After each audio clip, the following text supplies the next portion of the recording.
The dust on the porch was so thick that, when Earl Whitman set his boot down on the second step, the print of his heel stayed perfect, like a fossil pressed into gray snow.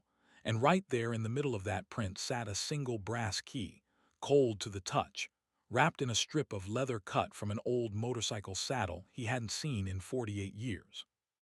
He didn't pick it up right away. He stood there with the wind moving through the loblolly pines behind the house, smelling motor oil that wasn't there and bitter coffee that wasn't being brewed. And he understood, in the strange way a man understands these things, that someone had placed that key for him on purpose. The house in front of him had been empty for a long time. The paint on the railing was the color of bone. The screen door hung off one hinge and tapped against the frame like a slow heartbeat. He was 67 years old. He had ridden 1,400 miles in 5 days to stand on this porch, and the only thing waiting for him was a key, a layer of dust, and a question. He bent down. His knees cracked. He picked up the key. The leather was soft, oiled, like someone had been holding it for years before letting go. Stay with me on this one.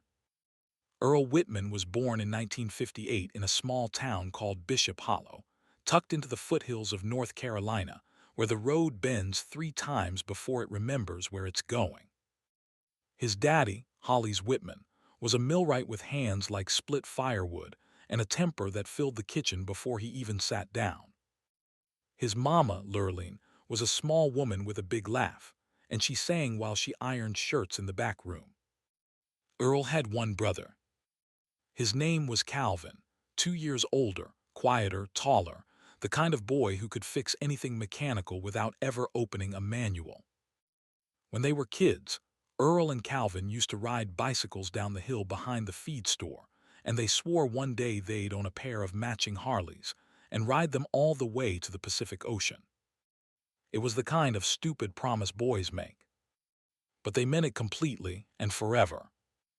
When Earl turned 17, Calvin came home from the army with a bronze star in a velvet box and a slight limp he tried to hide.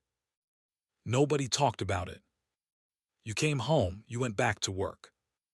Calvin took a job at the Mason County Tool and Die, and on Saturdays he worked on a 1948 panhead he had bought off a one-armed welder in Asheville for $200 and a case of bourbon. Earl sat in the garage handing over wrenches, smelling that sweet bite of gasoline and 30-weight oil. Calvin would tell him, "Listen to her, Earl. A bike talks. You just gotta know the language." That was probably the most religious thing anyone in the Whitman house ever said. In the spring of 1972, when Earl was 19, he met a man named Wade Buckner in the parking lot of a roadhouse called the Lonesome Boot. Wade was 40 years old, built like a kerosene heater, wore a leather cut with 3 patches across the back, and rode a knucklehead so loud it set off the dogs 3 farms over. The patches said DEVILS Saints MC across the top, North Carolina across the bottom, and the center had a winged skull holding a wrench like a sword. Wade looked at Earl, looked at the rust-spotted Triumph Earl had bought off a railroad man, and said, "Son, you ride like somebody is chasing you. Why don't you come ride with us where the chase ends?" Earl didn't say anything. He just nodded. He'd been waiting his whole life for somebody to talk to him like that. 3 months later, Earl was a hang-around. 6 months after that, he was a prospect. The day he got his patch, the day Wade slapped that leather cut around his shoulders in front of 40 other men in a barn lit by hurricane lamps, Earl Whitman cried so hard he had to step outside and pretend it was the smoke. He rode home that night with the patch on his back and the wind in his teeth, and when he pulled into the gravel driveway at the Whitman house, his daddy was already standing on the porch with a coffee cup in one hand and a Bible in the other. Hollis Whitman did not raise his voice. That was the worst part. He spoke quiet, the way men speak when they have already made up their minds. "You ride for them, you don't ride home. You take that filth off my property. I had 2 sons this morning. I got one now. Lurleen was behind him in the doorway, one hand over her mouth. She wasn't crying yet. The crying would come later, when she was alone in the kitchen and Holly's was out at the mill. But Earl saw it coming in her eyes, and that was a thing he would carry with him for the next 48 years, like a small stone in his boot he could never quite shake loose. Earl didn't fight. He didn't argue. He sat on the Triumph and looked at his mama and he said, "Mama, I love you." Then he looked at Calvin, who was standing in the side yard with grease on his hands and tears running down through the grease, and Earl said, "Cal, I'll see you down the road." Calvin nodded. He didn't say anything either. Holly stepped forward and threw a duffel bag at Earl's chest. It was Earl's clothes, packed neat, the way Lurleen folded things. Earl strapped the bag to the back of the Triumph and rode out of Bishop Hollow at 9:14 in the evening of June 4th, 1972, with the smell of honeysuckle in the air and the taste of his own blood in his mouth from biting his cheek so hard. He did not look back. He did not look back for 48 years. The road raised him after that. He rode with the Devil's Saints a long time. He learned to fix any engine ever built, learned to drink whiskey without flinching, learned that a brother is a man who shows up when you call, not a man who shares your blood. He worked transport runs from Florida to Maine. He took a bar fight in Pensacola in 1976 that left him with a scar above his right eyebrow shaped like a question mark, and another in Bakersfield in 1981 that broke 3 of his ribs. He rode through the Mojave at night, with the stars close enough to feel on his neck. He rode through Montana in October, when the cottonwoods were yellow as old maps. He rode the Pacific Coast Highway in 1984 with a woman named Della on the back of his shovel head, and she pressed her face against his cut and said, "Earl, this is the only place I have ever wanted to be." He married Della in a courthouse in Reno in 1985. She wore a yellow dress. He wore his cut. Della was a waitress from Tulsa with a laugh like breaking glass and a tattoo of a swallow on her collarbone, and she rode behind Earl for 11 years, until the cancer found her in the spring of 1996, and she went quiet so fast that Earl never had time to say the things he meant to say. She is buried outside of Flagstaff. Earl rode out there every year on her birthday for 24 years. He brought yellow roses. He never remarried. There were other women here and there, but no one ever rode the way Della rode, leaning into the curves with him like they shared one spine. He never went home. He sent his mama a postcard every year on her birthday. He didn't put a return address. He just signed it, "Your son." In 1989, he heard through a cousin that his daddy had died of a heart attack in the parking lot of the feed store. Earl was in El Paso. He sat on the edge of a motel bathtub for 2 hours without moving. He didn't cry. He didn't pray. He just sat. He didn't go to the funeral. He told himself he wasn't welcome.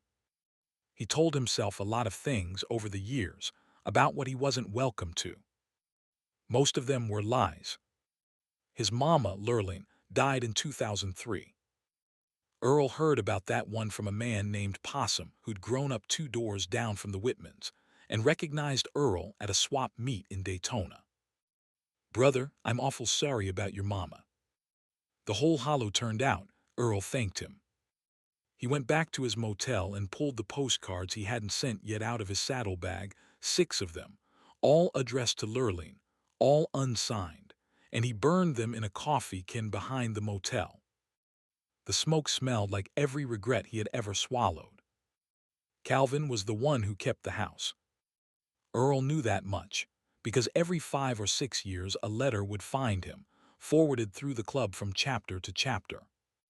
The letters always said the same kind of thing.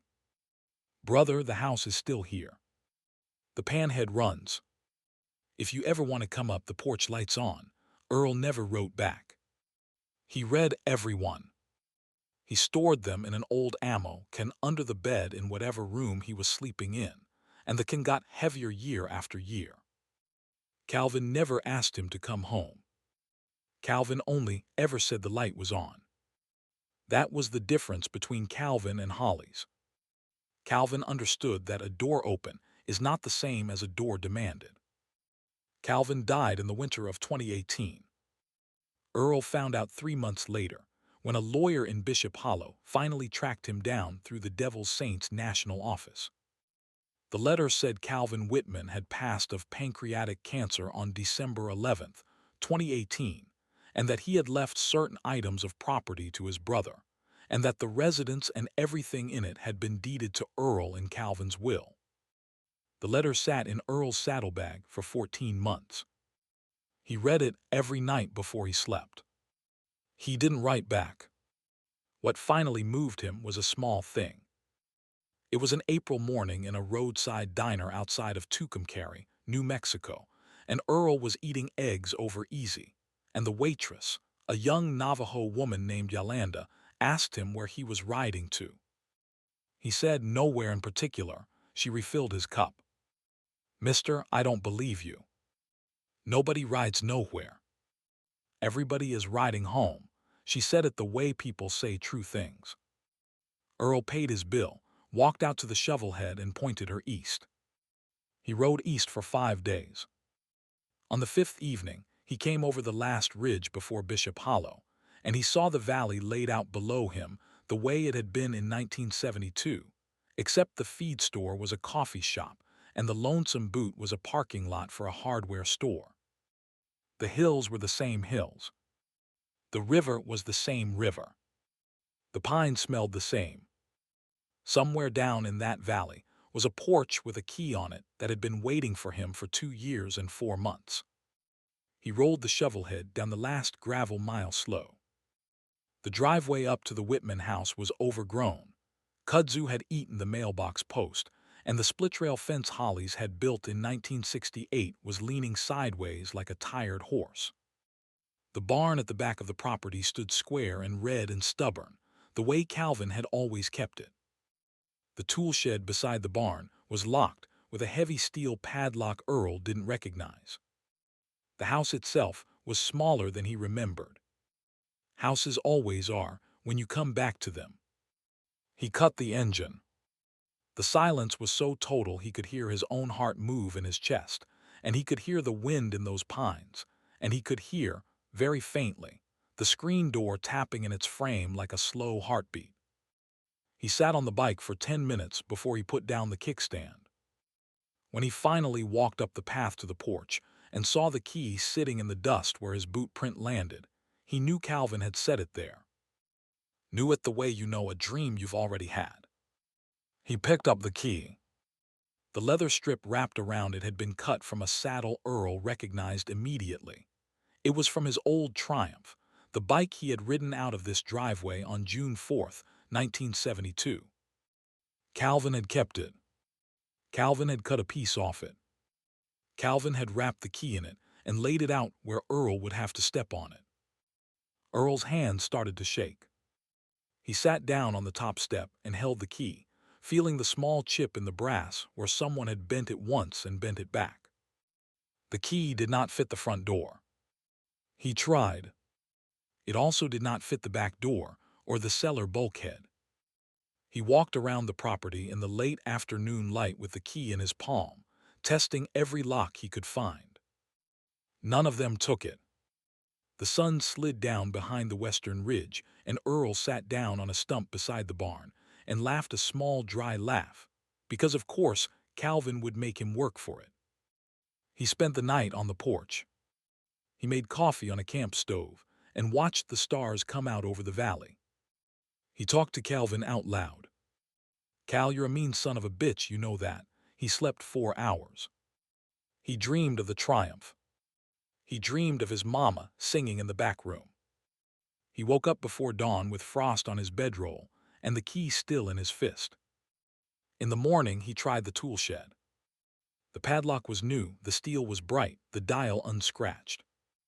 The key did not fit. He tried the barn. The barn had a sliding door with a wooden latch, no lock at all, and when he pushed it open the smell that came out of it knocked him back a full step. motor oil, old leather, hay dust, iron, the smell of his entire boyhood, preserved in one room like a butterfly in amber. He stood in the doorway and let his eyes adjust. In the gloom he could make out the shape of Calvin's '48 Panhead, the bike Calvin had bought from the welder in Asheville, and it was set up on a center stand, polished, oiled, the chrome catching what little light was getting through the high window. There were tools hung on the walls in the order Calvin had always hung them, biggest on the left, smallest on the right, each one outlined in chalk so you knew where it went home.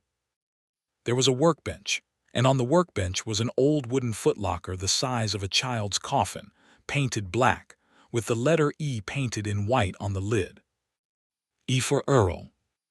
Earl walked to the footlocker. His legs were heavy. He could hear his own breathing. The footlocker had a brass padlock on the hasp, and the padlock was old, and the keyhole was small.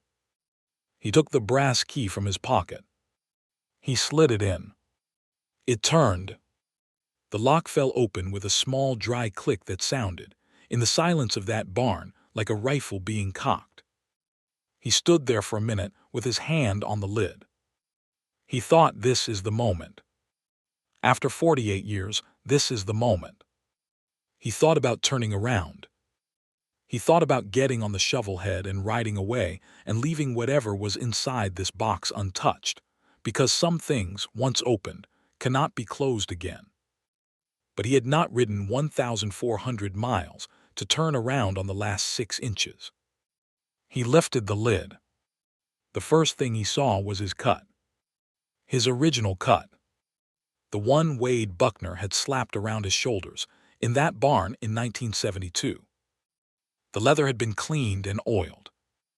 The patches were still sewn tight, Devil's Saints MC across the top, North Carolina across the bottom, the winged skull in the middle. There was a smaller patch over the heart that said Earl, R-O-A-D-D-O-G, Whitman. Earl had not seen this cut since the night his daddy threw him off the porch. Hollies had taken it from him before he rode away. Earl remembered that detail now. Hollies had walked down off the porch in his stocking feet and pulled the cut off Earl's shoulders and walked back up the steps and into the house with it bunched in his fist like a dead animal. Earl had ridden away in just his white t-shirt with the wind cold on his arms. He had assumed Hollies burned the cut. He had assumed it for 48 years. But here it was. Cleaned, oiled, folded, saved. Underneath the cut, wrapped in butcher paper, was a thick stack of newspaper clippings. Hundreds of them. Earl picked up the top one with hands that did not feel like his own. It was from the Asheville Citizen-Times, dated August of 1978, and it was a small article about a Devil's Saints charity ride that had raised $4,000 for a children's hospital. Earl's name was in the article, third paragraph, halfway down. Earl Whitman, road captain. Someone had underlined his name in blue ink. The next clipping was from 1981, a Bakersfield paper, a story about the same charity ride 3 years later, and Earl's name was underlined again. There were clippings from Daytona Bike Week. There were clippings from Sturgis. There were clippings from small-town papers in Wyoming and Vermont and Oregon, papers Earl had never seen, papers that had mentioned the Devil's Saints in passing and had mentioned Earl's name in even smaller passing, and every single one of them had his name underlined in the same patient blue ink. Calvin had been collecting them. Calvin had been collecting them for 48 years.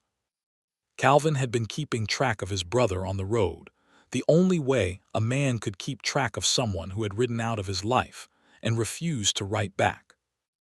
Earl made a sound he had never made before. It was not a sob.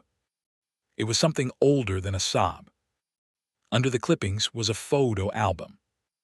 Earl opened it.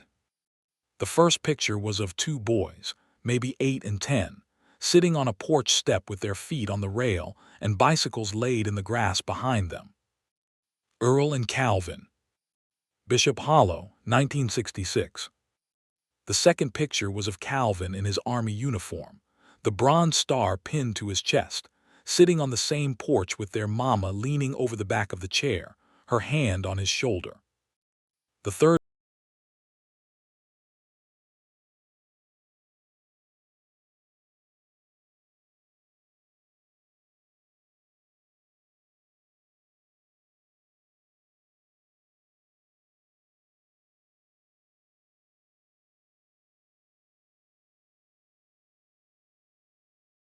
that Earl had no memory of ever being taken. Calvin had built a life for him in this album. Calvin had built a record of the life Earl had been living, parallel to his own, all that time. Earl turned the pages. He turned them slowly. His tears were falling onto the plastic sleeves, and he didn't bother to wipe them. At the back of the album, taped to the inside of the back cover, was an envelope. It was sealed. On the front, in Calvin's careful, slow handwriting, were 3 words. Earl, read me. Earl peeled the envelope off the cover with hands that were now shaking so bad he had to hold one wrist with the other to steady them. He sat down on the floor of the barn with his back against the workbench. He opened the envelope.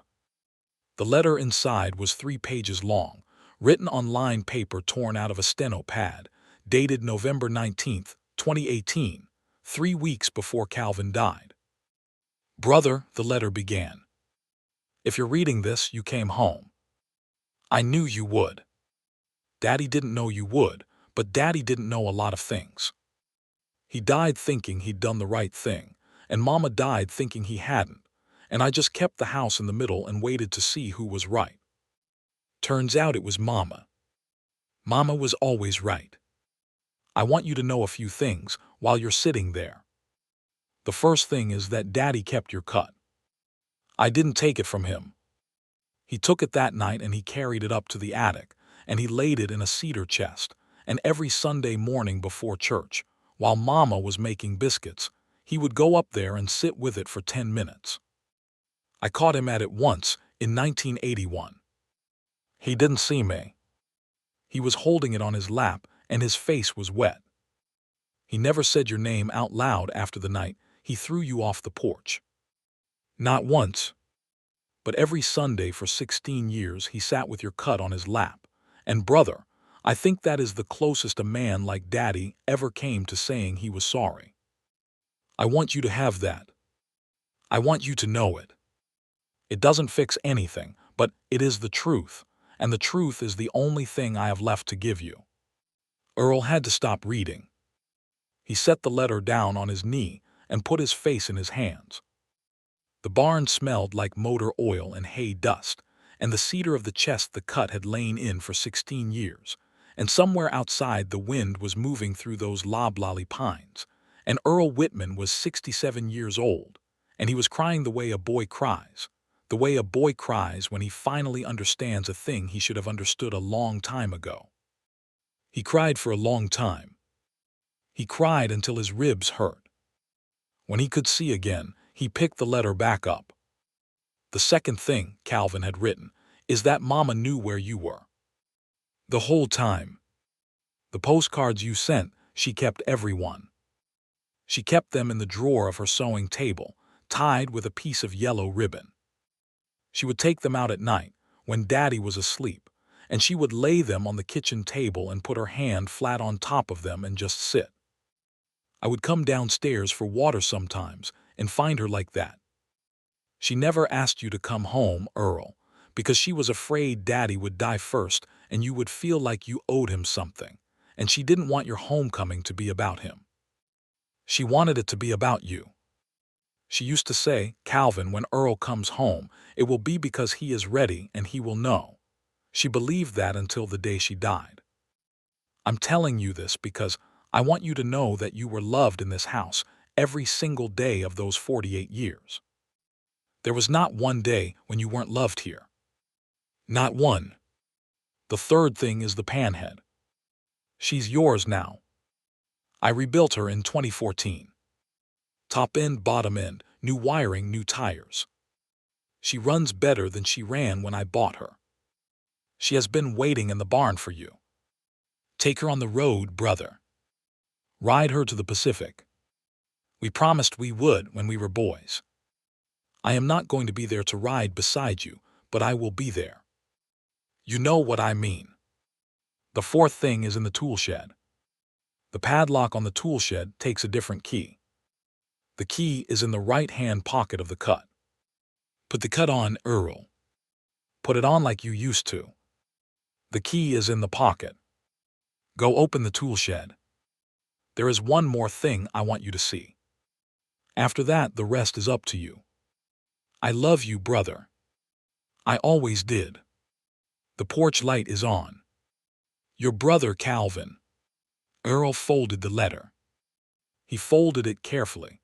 Along the lines Calvin had already creased, and he slipped it back in the envelope and put the envelope in his shirt pocket against his chest. He stood up. His legs were unsteady. He lifted his cut out of the footlocker. The leather had a give to it, soft from oil and time. He shrugged into it the way a man shrugs into a memory. It fit. It still fit. He could feel where the patches sat across his shoulder blades, the small weight of them, the old familiar weight. He reached into the right-hand pocket. There was a key in there, smaller than the brass one, silver, modern. He took it out. He walked out of the barn into the bright midday sun, and he walked across the yard to the tool shed. The padlock opened on the first try. Earl pulled the hasp free. He slid the door of the tool shed open. Inside, leaned up on a wooden stand under a clean white sheet, was a motorcycle. Earl pulled the sheet off. It was the Triumph. His Triumph. The 1969 Triumph Bonneville. He had ridden out of this driveway on June 4, 1972. He had assumed it was scrapped. He had assumed Hollies had pushed it into the river or sold it for parts. But Calvin had gotten it back somehow sometime, and Calvin had restored it. The chrome was perfect. The paint was the original metallic green Earl remembered. The leather seat was new, but stitched in the old pattern. There was a tag tied to the handlebar, in Calvin's handwriting. It said, "She still runs. I started her every spring. She was always yours." Earl Whitman stood there in the tool shed with his cut on his back and his brother's letter against his chest and his original bike in front of him.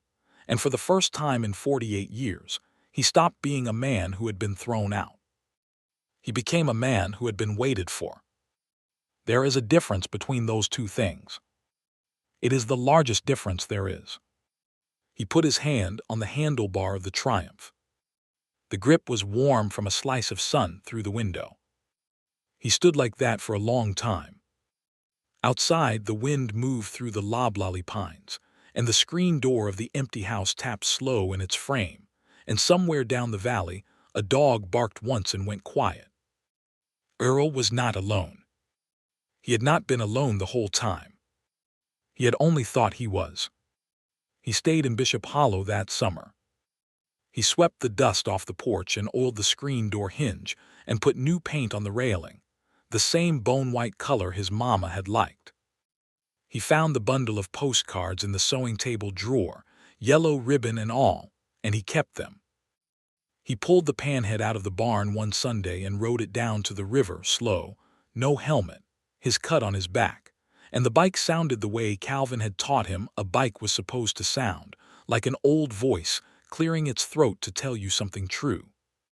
He rode out to the small cemetery behind the Methodist church and stood at the 3 graves in a row, and he didn't say much. He didn't have to. They knew. In August, he loaded the Triumph and the panhead onto a flatbed and shipped them out to the coast. He rode the Pacific Coast Highway from the Oregon line down to Big Sur on the panhead, just like Calvin had said. He stopped at every overlook. He didn't take any pictures. He didn't need any.